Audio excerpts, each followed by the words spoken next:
اور یہ بتایا گیا کہ حضرت شیخ الاسلام عارف باللہ امام محمد انوار اللہ فاروقی علیہ رحمت و رضوان بانی جامعہ نظامیہ نے ان لوگوں کی عبارتوں کی تکفیر کی اور بعض اشخاص ایسے کہ جن کی عبارتیں بے ادبی اور گستاخی میں صریح تھی ان کو بھی کافر قرار دیا۔ اور آج انشاءاللہ تعالی حضرت بانی جامعہ نظامیہ رحمۃ اللہ علیہ کی کتابوں سے اسلام کے اور مسلمانوں کے بنیادی عقائد پر کچھ گفتگو کریں گے کہ کن کن امور پر اور کیسے معاملات پر حضرت بانی جامعہ نظامیہ رحمۃ اللہ علیہ نے لکھا ہے اور نصیحت فرمائی ہے اور اس پر علمی گفتگو فرمائی ہے۔ شیخ الاسلام فرما رہے ہیں اس خدائی میں تو اس کا ظہور ممکن نہیں، یعنی اللہ تبارک و تعالی ایک ہے، یکتا ہے، بے مثال ہے اور سارے جہانوں میں اسی کی سلطنت ہے۔ جب خالق کائنات کے قدرت میں اس کا ظہور ممکن نہیں ہے کہ حضور کے جیسا کوئی بن سکے، پھر تم کس پر ایمان لاتے ہو؟ کس نے بیان کیا ہے کہ کوئی اور نعوذ باللہ حضور کے جیسا ہو سکتا ہے؟ اس خدائی میں تو اس کا ظہور ممکن نہیں، کیونکہ یہاں تو ازل و ابد کا انحصار ہو گیا، یعنی ابتدا سے انتہا تک بے مثال مخلوق صرف نبی پاک علیہ السلام کی ذات پاک ہے۔ ازل سے ابد تک کا یہاں انحصار ہو گیا۔ اب اس سے زیادہ کچھ اور کہنا، اس بات میں خامہ فرسائی کرنا، کلمات کفر کی حکایت کرنا ہے۔ جب تک کہ سرکار کی مدد حاصل نہ ہو کامیابی نہیں مل سکتی، اس لیے ان حضرات نے شہادت پر استغاثہ یعنی حضور سے مدد مانگنے کو ترجیح دی۔ حضرت بانی جامعہ نظامیہ رحمۃ اللہ علیہ ایسی ندرت والی توجیحات اور نکات ایک واقعے میں بیان فرما رہے ہیں۔ اس سے حضرت کا علم کیا ہے وہ بھی سمجھ میں آ سکتا ہے۔ ہزار بار یہ عبارتیں پڑھنے کے بعد بھی ہم کو وہ باتیں نہیں سمجھ میں آتی جو شیخ الاسلام نے اپنی کتابوں میں لکھی۔ استمداد وغیرہ کے بعد ایک اور عقیدہ ہے، وہ ہے سماع موتا۔ آپ جب بھی کسی ولی کی زیارت کے لیے جائیں گے یا نبی پاک علیہ السلام کے روضہ انور پر حاضری دینا چاہیں گے، سب سے پہلے اعتراض یہ کیا جاتا ہے، لوگ کہتے ہیں، سب سے پہلے یہ کہتے ہیں کہ بھئی جو لوگ انتقال کر گئے نا وہ سنتے نہیں، جو نہیں سنتے آپ کیسے جا کے ان کو سناتے ہو؟ وہ مر گئے، مٹی میں مل گئے، نعوذ باللہ اس قسم کی باتیں کرتے۔ تو ایسے لوگوں کے بارے میں حضرت شیخ الاسلام بانی جامعہ رحمۃ اللہ علیہ کیا فرما رہے ہیں؟ فرق کو سمجھیے، آیت کھلی ہے جناب، وما انت بمسمع من فی القبور، کہ جو لوگ قبروں میں ہیں اے بندے تو نہیں سناتا۔ اللہ فرما رہا ہے تو نہیں سناتا اور تو کہہ رہا ہے مردے نہیں سنتے۔ کتنا فرق ہے دو جملوں میں۔ اس طرح آیتوں کا مطلب بگاڑ کے دھوکہ دیتے ہیں، معنی بدل دیتے ہیں، عقیدہ ہی بدل دیتے ہیں۔ اب یہ سارے بزرگوں کی زیارت کرنے والوں کو کافر مشرک بول دیتے ہیں۔ کیا فائدہ تم جا کے، وہ لوگ سنتے ہی نہیں۔ قرآن میں کہیں نہیں ہے وہ نہیں سنتے، قرآن میں یہ ہے تم نہیں سناتے۔ ہاں قرآن میں یہ بھی ہے کہ اللہ سناتا ہے، یہ مفہوم سمجھ رہی ہیں؟ اب حضرت بانی جامعہ کی عبارت سنیں گے تو وہ بات بھی سمجھ میں آئے گی۔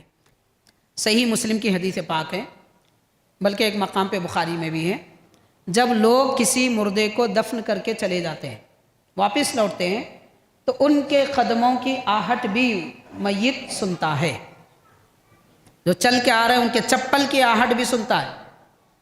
یہ تو حدیث فرما رہے ہیں، صحیح بخاری صحیح مسلم کی حدیث شریف ہے، اللہ کے نبی کا فرمان ہے۔ پھر کون کہہ سکتا ہے مردے نہیں سنتے؟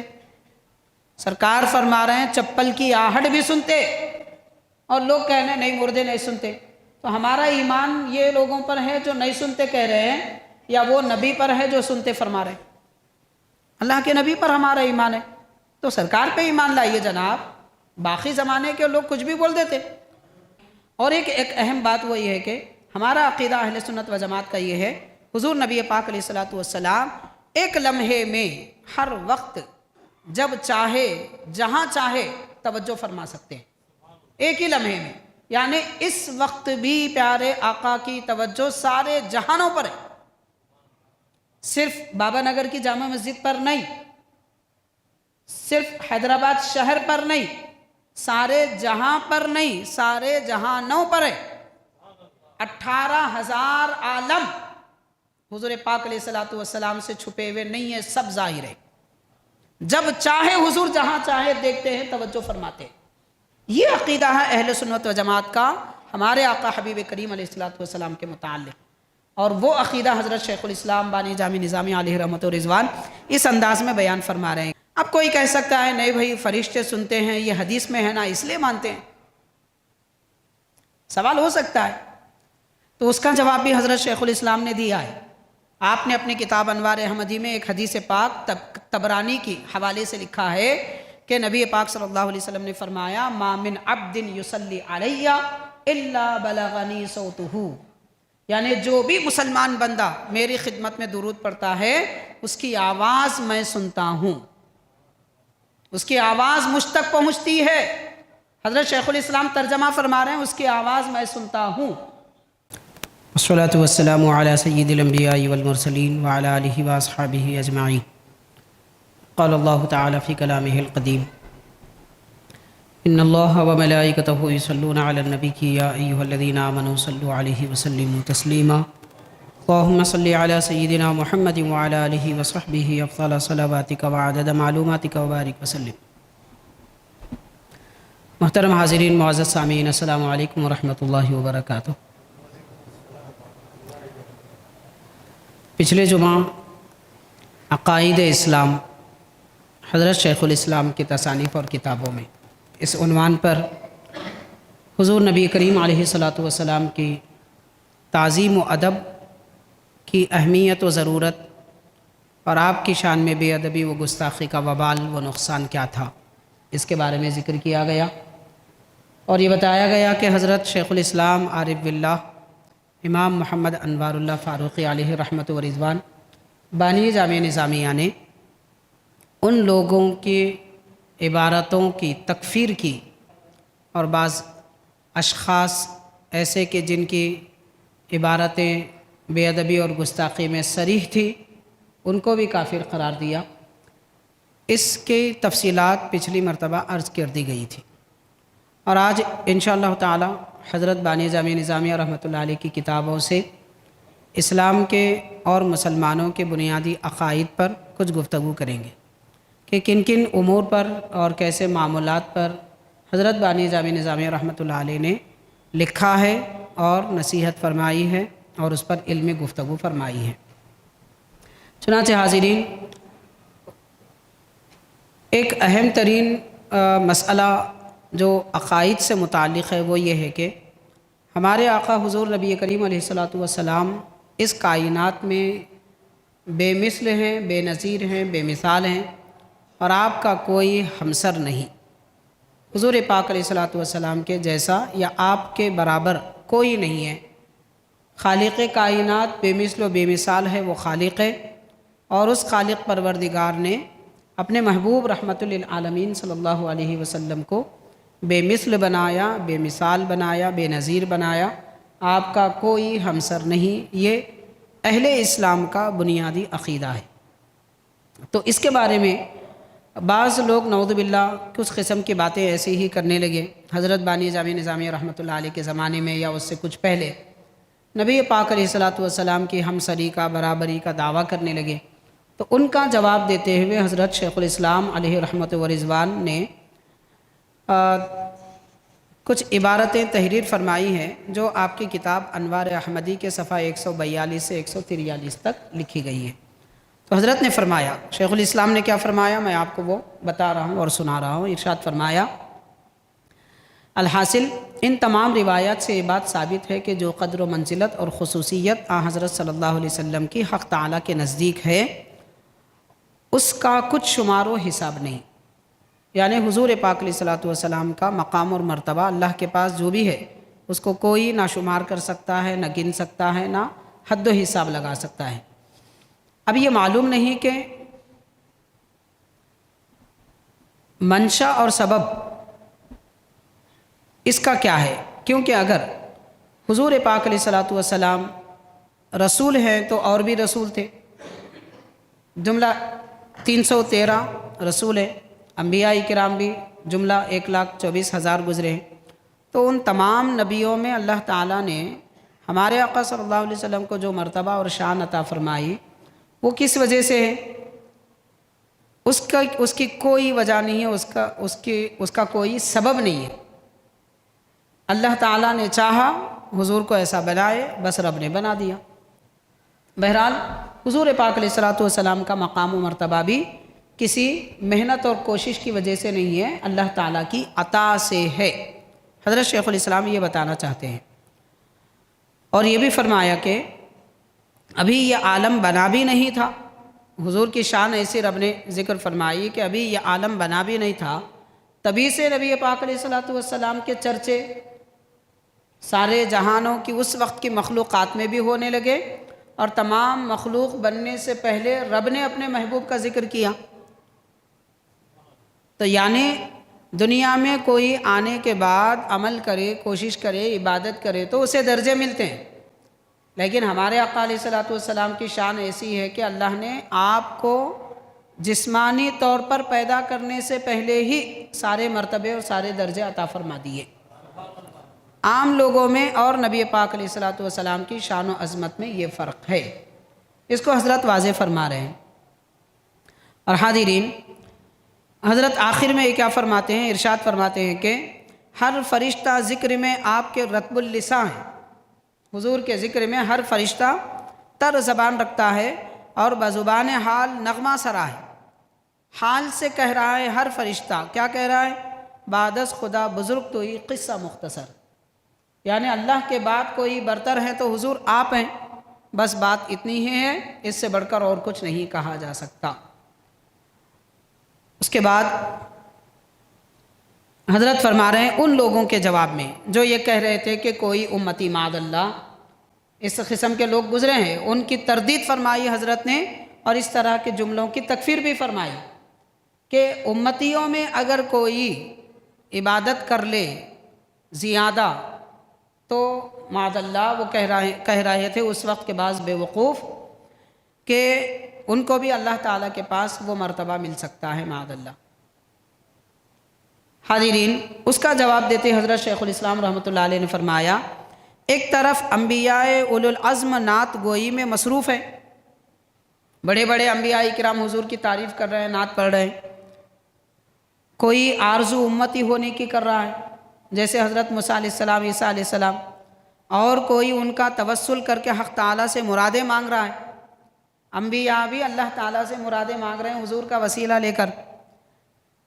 اس کے بعد فرمایا کہ نہیں معلوم کون سی جانفشانی آپ کی قبل وجود حق تعالیٰ کو ایسی پسند آ گئی، یعنی حضور کے تشریف لانے سے پہلے کس عالم میں حضور نے کیا رب کی عبادت کی، کیا کام کیا، حضور پاک علیہ الصلوۃ والسلام کو اللہ تعالیٰ نے محبوب بنا لیا، اس قدر افزائی ہوئی۔ حاضرین، یہ خاص فضیلت ہے، اللہ تبارک و تعالیٰ جس کو چاہے عطا فرماتا ہے۔ نبی کریم علیہ الصلوۃ والسلام کی شان و عظمت اس طرح بیان فرمانے کے بعد ان لوگوں کا جو ہمسری اور برابری کا دعویٰ کر رہے تھے، حضرت شیخ الاسلام بانی جامع رحمۃ اللہ علیہ نے جواب دیتے ہوئے ارشاد فرمایا کہ جنت کی کنجیاں حضور کے ہاتھوں میں ہوں گی، اور جنت کی سلطنت نبی پاک صلی اللہ علیہ وسلم کو مسلم ہے۔ پھر یہ خیال اس وقت جو لوگوں نے کہا تھا معاذ اللہ کہ کوئی دوسرے کو بھی حضرت صلی اللہ علیہ وسلم کی سی فضیلت حاصل ہو سکتی ہے معاذ اللہ، حضرت شیخ الاسلام کے ہم زمانہ یا آپ سے کچھ پہلے والے لوگوں نے اپنی کتابوں میں ایسی کفریہ عبارتیں لکھی تھی۔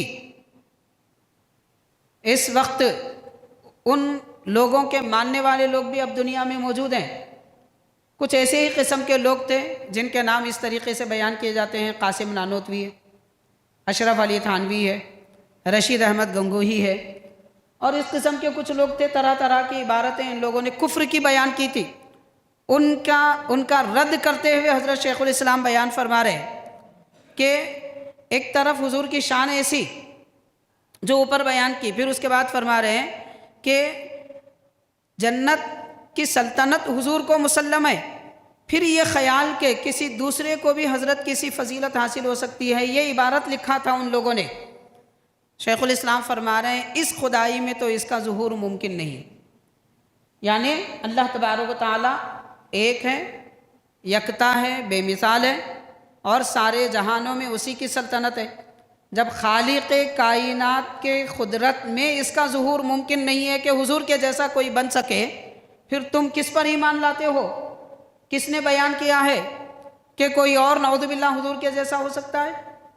اس خدائی میں تو اس کا ظہور ممکن نہیں، کیونکہ یہاں تو ازل و ابد کا انحصار ہو گیا، یعنی ابتدا سے انتہا تک بے مثال مخلوق صرف نبی پاک علیہ السلام کی ذات پاک ہے، ازل سے ابد تک کا یہاں انحصار ہو گیا۔ اب اس سے زیادہ کچھ اور کہنا، اس بات میں خامہ فرسائی کرنا، کلمات کفر کی حکایت کرنا ہے۔ یہ جو کہا گیا یہ تو بات ہے، یہ نعوذ باللہ کہ حضور کے جیسا کوئی ہو سکتا ہے، آپ کے جیسی فضیلت کسی کو حاصل ہو سکتی ہے، یہ کلمات کفر کی حکایت کرنا ہے۔ کسی مسلمان کو طمع یعنی خواہش تو درکنار، خیال تک نہیں آ سکتا کہ حضور کی ذاتی شرافت اور فضیلت میں کوئی کس قسم کی برابری ڈھونڈے۔ یہ حضرت بانی جامع نظامی رحمۃ اللہ علیہ کی باضابطہ تحریر ہے۔ اور اس کے بعد آپ نے فرمایا، اس تقریر سے یہ بھی بات معلوم ہوئی کہ دوسرا شخص خاتم النبیین ہونا محال ہے، نبی پاک علیہ السلام ہی خاتم النبیین ہے، بے مثال ہے، آپ کے جیسا کوئی نہیں، آپ کی ہمسری کا دعویٰ نہیں کیا جا سکتا۔ بہرحال حاضرین کرام، انوار احمدی صفحہ 142 اور 143 میں حضرت بانی جامع نظامیہ شیخ الاسلام رحمۃ اللہ علیہ نے یہ تحریر فرمائی ہے۔ اب اس کے بعد علم غیب کی بات آتی ہے۔ علم غیب، نبی پاک علیہ السلام کے علم غیب کا عقیدہ اہل سنت و جماعت کا بنیادی عقیدہ ہے۔ اہل سنت و جماعت ابتدا سے صحابہ کرام سے لے کر آج تک سارے علماء اہل سنت، ساری عوام اہل سنت یہ عقیدہ رکھتی ہے۔ اللہ تبارک و تعالیٰ نے ہمارے آقا علیہ السلام کو علم غیب عطا فرمایا۔ علم غیب کا مطلب وہ جو سب نہیں جانتے، وہ جو سب نہیں جانتے، سب سے جو باتیں چھپی ہوئی ہے، حضور پاک علیہ السلام جانتے ہیں، اس کو علم غیب کہتے ہیں۔ اللہ تعالیٰ نے عطا فرمائی۔ اللہ تبارک و تعالیٰ کا علم غیب ذاتی ہے اور حقیقی ہے۔ نبی پاک علیہ السلام کا علم غیب عطائی ہے اور اضافی ہے۔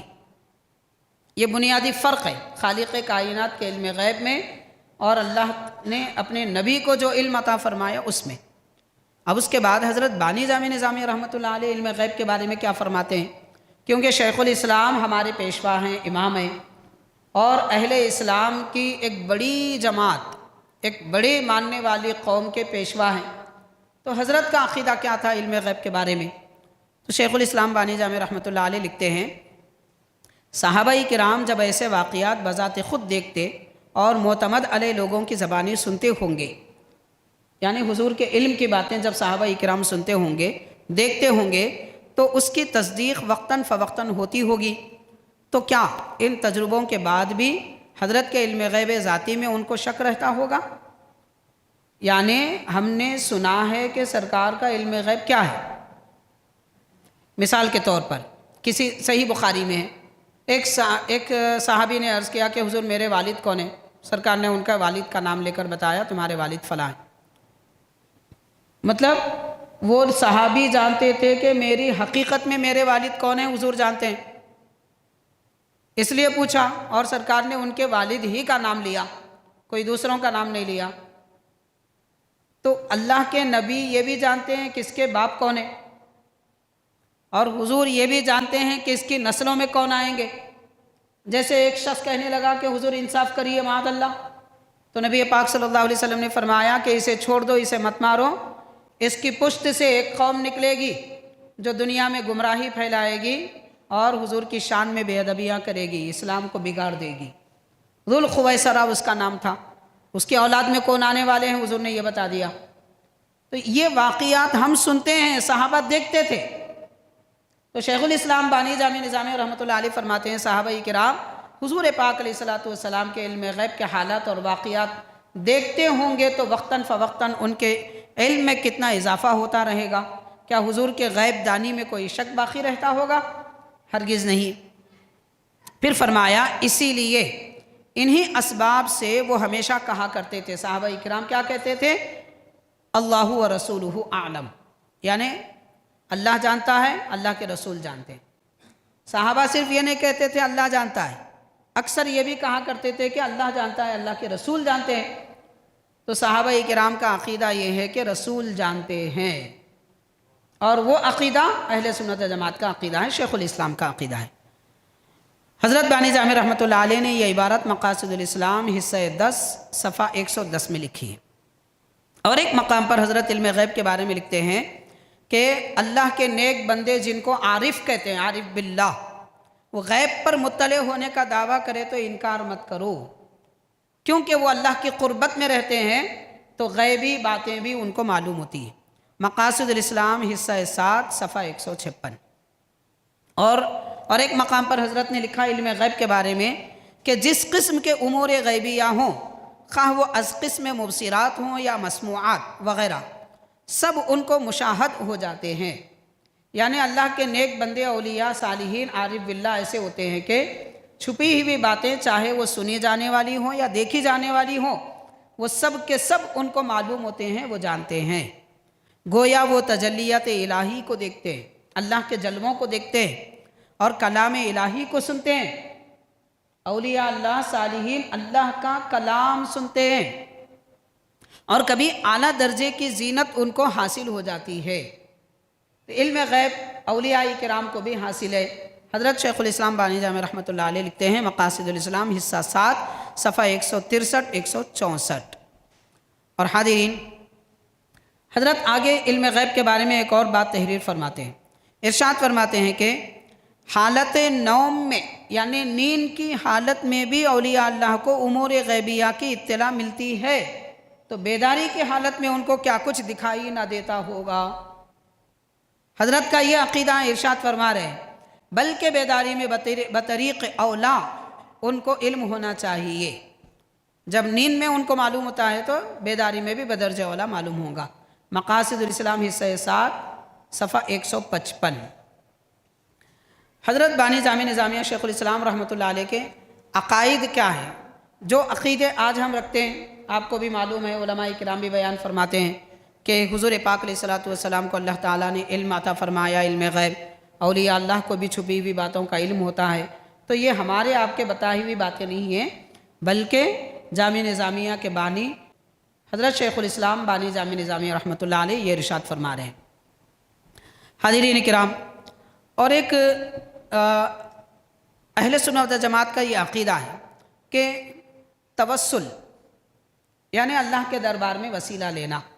اس سے پہلے ہم نے اس کے بارے میں ایک عنوان مستقل طور پر 2 جمعہ تک کیا تھا، بلکہ 3 جمعہ تک کیا تھا کہ حضور پاک صلی اللہ علیہ وسلم وسیلہ لیے ہیں، نبی کا وسیلہ لیا جا سکتا ہے، اولیاء اللہ نے کن کن کا وسیلہ لیا، یہ تفصیلات بیان کی گئی تھی باضابطہ احادیث پاک کی روشنی میں۔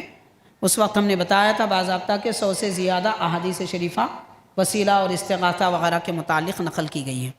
حضرت بانی جامی نظامی رحمۃ اللہ علیہ اس کے بارے میں بھی ارشاد فرماتے ہیں کہ صحابہ کرام نبی کریم علیہ الصلوۃ والسلام کا وسیلہ کس طریقے سے لیتے تھے، اور حضور کے نام مبارک کو بھی اپنی مرادیں پانے کا ذریعہ سمجھتے تھے۔ سرکار کے نام مبارک کو بھی کیسے؟ حضرت لکھتے ہیں وہ خصوصیت، وہ عظمت جو ازل سے سرور کائنات علیہ الصلوۃ والسلام کی نسبت مرعی ہو رہی ہے، یعنی جس کا لحاظ کیا جا رہا ہے، وہ عظمت جو سرکار کو عطا ہوئی، اس کی وجہ سے انبیاء علیہم السلام نام مبارک کو اپنے مرام کا وسیلہ اور ذریعہ ٹھہرایا کیے۔ یعنی انبیاء کرام بھی حضور کا وسیلہ لے کر اپنی مرادیں پوری کرتے تھے، اللہ کے دربار سے اپنی دعاؤں کو با اثر پاتے تھے جب حضور کے نام کا وسیلہ لیتے تھے۔ کہ حضور پاک علیہ الصلوۃ والسلام جب اس دنیا میں تشریف لائے، پچھلے زمانے میں کون کون نبی کیسا وسیلہ لیے تھے، وہ حضور پر ظاہر ہوا اور سرکار نے دنیا والوں کو، امتیوں کو بتایا۔ یہ نام مبارک کے وسیلے کے بارے میں حضرت کے کلمات ہیں، انوار احمدی صفحہ 77۔ اور ایک جگہ حضرت لکھتے ہیں کہ جب مسلمانوں نے کثیر فوج کو دیکھا، غالباً یہ حضرت خالد بن ولید رضی اللہ تعالیٰ عنہ کے زمانے کی بات کی جا رہی ہے، کہ جب مسلمانوں نے کثیر فوج، دشمنوں کی بڑی فوج کو دیکھا تو یقین کر لیا کہ اب جاں بری کی امید نہیں، یعنی اتنی بڑی فوج ہے، ہم کم تعداد رکھتے ہیں، کیسے ان سے مقابلہ کریں گے، وہ کیسے ہمیں چھوڑیں گے، ہم تو شکست کھا جائیں گے یا پھر دنیا سے رخصت ہو جائیں گے، شہید ہو جائیں گے، یہ سمجھ بیٹھے تھے۔ لیکن کعب بن دمورہ رضی اللہ تعالیٰ عنہ کمال اضطرار کی حالت میں، ایک صحابی ہیں کعب بن دمورہ، وہ فرماتے ہیں کہ انتہائی مجبوری کہ اب کچھ نہیں کیا جا سکتا، نہ تلوار چلانے سے کام ہوگا نہ تیر چلانے سے کام ہوگا، اس کیفیت میں رہ کر یہ صحابی حالت اضطرار میں ندا دیتے ہیں، یا محمد یا محمد یا نصر اللہ انزل، کہ اے پیکر حمد و ثنا، اے پیکر حمد و ثنا، اے اللہ کی مدد حضور، یعنی حضور خود اللہ کی مدد ہے۔ تو صحابی پکار رہے ہیں اللہ کے مدد، اللہ کی مدد حضور آپ ہیں، آپ اتر آئیے ہماری مدد فرمائیے۔ تو اس طریقے سے صحابہ کرام نبی پاک علیہ السلام کی مدد کے لیے آپ کو نام لے کر استغاثہ کیا کرتے تھے میدان جنگ میں۔ یہ باتیں اگر کفر ہوتی، شرک ہوتی، تو ان کو کامیابی میں ملتی تھی صحابہ کرام کو۔ اگر کفر و شرک کی یہ باتیں ہوتی تھی پھر صحابہ کیسے کرتے تھے؟ صحابی تو وہ ہیں جو خالص ایمان مکمل فضیلتوں والے ہیں، جب وہ حضور کو مدد کے لیے طلب کر رہے ہیں تو پھر مدد طلب کرنا شرک کہاں سے ہوا، کفر کہاں سے ہوا؟ ایسی جلیل القدر ہستیاں پیارے آقا علیہ السلام کو مدد کے لیے پکاری ہیں۔ حضرت بانی جامع رحمۃ اللہ علیہ ارشاد فرماتے ہیں مسلمانوں کو تسکین دیتے تھے کہ اب مدد آنے والی ہے۔ سرکار کی مدد کے لیے حضور کو پکار کر، مدد کے لیے حضور کو پکار کر دیگر فوج کو، صحابہ کرام کو تسکین دیتے تھے کہ اب اللہ کی مدد آنے والی ہے۔ یہ عقیدہ صحابہ کرام کا تھا۔ حضرت شیخ الاسلام علیہ رحمت و رضوان بیان فرماتے ہیں مقاصد الاسلام حصہ 10 صفحہ 84 میں۔ حاضرین، اور ایک مقام پر حضرت بانی جامع نظامی رحمۃ اللہ علیہ میدان جنگ میں صحابہ کرام کے حالات بیان کرتے ہوئے لکھتے ہیں کہ کس طریقے سے سرکار کی خدمت میں مدد کے لیے پکارا کرتے تھے۔ لکھتے ہیں کہ واقدی نے لکھا ہے، ایک کتاب کا نام ہے، اس وقت ان سب کی زبان پر، یعنی میدان جنگ میں سب صحابہ کی زبان پر یا محمد منصور امتک امتک جاری تھا، یعنی اے محمد صلی اللہ علیہ وسلم، اے فتح مند اپنی امت کی خبر لیجئے، خبر لیجئے۔ مدد کے لیے صحابہ یہ کلمات کہہ کر پکارتے تھے۔ حضرت فرما رہے ہیں شیخ الاسلام کے، دیکھیے 6000 صحابہ اور تابعین اس جنگ میں جہاں یہ مدد کے لیے انہوں نے پکارا تھا، 6000 صحابہ و تابعین 12 لاکھ کفار کی فوج کے مقابلے میں کھڑے تھے۔ 12 لاکھ فوج کے مقابل میں 6000 صحابہ و تابعین تھے۔ مقتضائے بشریت ان کے دلوں کی کیا حالت ہوگی؟ اتنی بڑی فوج دیکھنے کے بعد ان کے دل کا کیا حال ہوا ہوگا؟ پھر آگے حضرت فرماتے ہیں اس میں شک نہیں کہ شوق شہادت پسپا نہیں ہونے دیتا تھا، یعنی ان کو شہادت کا شوق تھا۔ 6000 بھی ہوتے تو 12 لاکھ میں کود پڑتے اور جام شہادت شوق سے نوش کرتے۔ لیکن پھر فرماتے ہیں مگر یہ بھی منظور نہ تھا کہ امت نبوی فنا ہو جائے، 6000 امت کی فوج کو ایسے فنا کر دیں، یہ بھی منظور نہیں تھا۔ اس لیے کیا کیا؟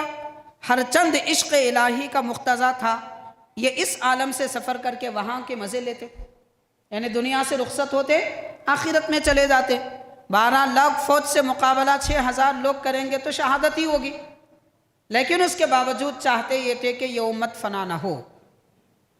تو فرماتے ہیں مگر حقوق والی نعمت جو پیش نظر ہو گئے، یعنی حضور پاک علیہ السلام کا حق ادا کرنا بھی ضروری ہے۔ وہ حق یہ ہے کہ دین اسلام کو سربلندی دی جائے، کفار پر ٹوٹ پڑے اور اسلام کے جھنڈے ان کے پاس نصب کرے، یہ ان کا منشا تھا اور حق ادا کرنے کا راستہ تھا۔ تو حضرت فرماتے ہیں اس لحاظ سے وہ خود غرضی پر کہیں محمول نہ ہو جائے کہ آخرت کی نعمتیں پانے کے لیے شہادت کا راستہ اختیار کیے، خود غرض تھے، ایسی بات نہ آ جائے، اس وجہ سے مدد کے لیے حضور کو پکارے کہ خود تو لڑ نہیں سکتے، اتنی طاقت نہیں ہے کہ 6 لاکھ کا مقابلہ کریں، جب تک کہ سرکار کی مدد حاصل نہ ہو کامیابی نہیں مل سکتی۔ اس لیے ان حضرات نے شہادت پر استغاثہ یعنی حضور سے مدد مانگنے کو ترجیح دی۔ حضرت بانی جامع نظامی رحمۃ اللہ علیہ ایسی ندرت والی توجیحات اور نکات ایک واقعے میں بیان فرما رہے ہیں، اس سے حضرت کا علم کیا ہے وہ بھی سمجھ میں آ سکتا ہے۔ 1000 بار یہ عبارتیں پڑھنے کے بعد بھی ہم کو وہ باتیں نہیں سمجھ میں آتی جو شیخ الاسلام نے اپنی کتابوں میں لکھی۔ تو حضرت یہ ارشاد فرما رہے ہیں کہ تو یہ عرض کرنے لگے کہ حضرت صحابہ عرض کرنے لگے یعنی یا رسول اللہ صلی اللہ علیہ وسلم اپنی امت کی خبر لیجئے، اگر چند روز اس عالم میں ہم سے خدمت لینی منظور ہو تو حاضر ہے، یعنی ہم کو زندگی ہے ہماری باقی تو ہم خدمت کے لیے حاضر ہیں، ورنہ وہاں جانا تو عین مقصود ہے، آخرت میں اللہ کے دربار میں پہنچنا تو اصل مقصد ہے۔ غرض کہ اس سختی کی حالت میں بھی حضرت صلی اللہ علیہ وسلم کو پکار کر استمداد کی، یعنی مدد مانگی صحابہ کرام نے اللہ کے رسول سے۔ تو صحابہ جب حضور سے مدد مانگتے تھے جنگوں میں، حضور کے وصال کے بعد بھی 1400 سال کے بعد یہ شرک کیسے ہوا، کفر کیسے ہوا؟ پتہ چلا کہ اس استمداد یا مدد مانگنے کو شرک کہنے، کفر کہنے والے ابھی جہالت میں ہیں، ان کو عقل نہیں آئی، ابھی عقل نہیں آئی، کیونکہ صحابہ جو کام کیے وہ تو شرک نہیں ہو سکتا، صحابہ نے جو کام کیا وہ تو کفر نہیں ہو سکتا، پھر اس کو کفر کہنے والے خود معاذ اللہ کہیں کافر نہ ہو جائے، اس لیے کچھ کہنے سے پہلے سوچ لینا چاہیے کیا کہہ رہے ہیں، کس کے بارے میں کہہ رہے ہیں۔ ایسے لوگوں کی باتیں سن کے لوگ اچانک ان کی باتوں میں آ جاتے ہیں، جال میں پھنس جاتے ہیں، پھسل جاتے ہیں۔ ارے صحیح بات بول رہے ہیں بھائی، اللہ سے مانگنا، اللہ کے سوا کسی اور سے نہیں مانگنا۔ بچپن سے بڑھاپے تک ماں باپ دوستوں سے قرضے مانگتے رہے، جب یاد نہیں آیا اللہ سے مانگنا، مصیبت آتے قرضہ مانگے، تو قرضہ مانگنا غیر اللہ سے مانگ رہے نہیں مانگ رہے، پھر وہاں کیوں کفر نہیں ہو رہا، شرک نہیں ہو رہا؟ بچپن میں ماں باپ کا دامن کھینچ کھینچ کے بولتے تھے پیسے دیجئے پیسے دیجئے، تو جب شرک نہیں ہوا، جب کفر نہیں ہوا، تو باپ سے مانگے تو ایمان ہے، رسول اللہ سے مانگے تو کفر ہے معاذ اللہ۔ یہ کیسا ایمان ہے؟ تو یہ کوئی بے ایمانی کی بات نہیں ہے، کفر و شرک کی بات نہیں ہے، یہ تو صحابہ کرام کا عقیدہ ہے کہ سرکار کے دنیا سے تشریف لے جانے کے بعد بھی صحابہ کرام عین لڑائی میں اپنی فوج کی کمی دیکھ کر حضور کو مدد کے لیے بلایا کرتے تھے، اور پیارے آقا ان کی مدد بھی فرماتے تھے۔ اس سے ظاہر ہے کہ وہ اس ندا کو عین ثواب سمجھتے تھے۔ کہاں کفر و شرک کی باتیں ہو رہی ہیں جناب، حضور سے مدد مانگنا تو ثواب کا کام ہے۔ یہ حضرت شیخ الاسلام بانی جامع رحمۃ اللہ علیہ ارشاد فرماتے ہیں، مقاصد الاسلام حصہ دہم صفحہ 90۔ حاضرین کرام، استمداد وغیرہ کے بعد ایک اور عقیدہ ہے، وہ ہے سماع موتا۔ آپ جب بھی کسی ولی کی زیارت کے لیے جائیں گے یا نبی پاک علیہ الصلوۃ والسلام کے روضہ انور پر حاضری دینا چاہیں گے، سب سے پہلے اعتراض یہ کیا جاتا ہے، لوگ کہتے ہیں، سب سے پہلے یہ کہتے ہیں کہ بھئی جو لوگ انتقال کر گئے نا وہ سنتے نہیں، جو نہیں سنتے آپ کیسے جا کے ان کو سناتے ہو؟ وہ مر گئے، مٹی میں مل گئے، نعوذ باللہ اس قسم کی باتیں کرتے۔